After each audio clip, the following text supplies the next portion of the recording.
Ny masoandro miposaka isan'andro, manazava lalana mba tsy ho landro. Andry mijoro tanjona lehibe, mitsangana ianao fa tena be herim-po.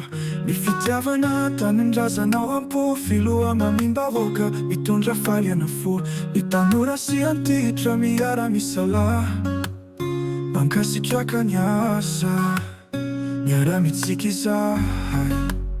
Andry Rajoelina, ilay mpitarika mahery, mivahoaka mifaly, mitoetra mifanirery.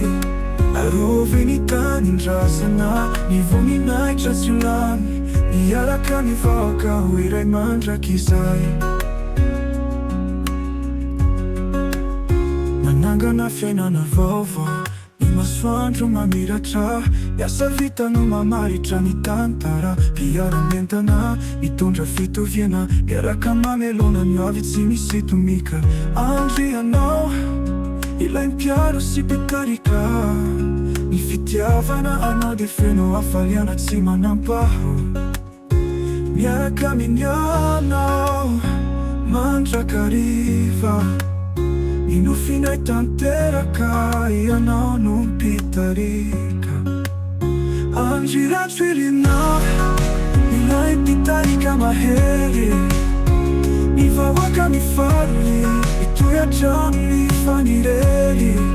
Arovy ny tanindrazana, ny voninahitra tsy ho lany, miaraka mivahoaka ho iray mandrakizay.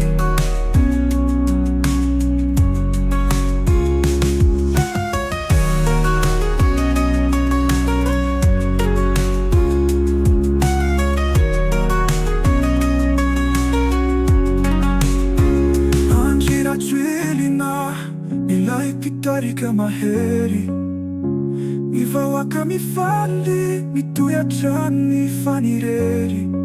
Arovy ny tanindrazana, ny voninahitra tsy ho lany, miaraka mivahoaka ho iray mandrakizay.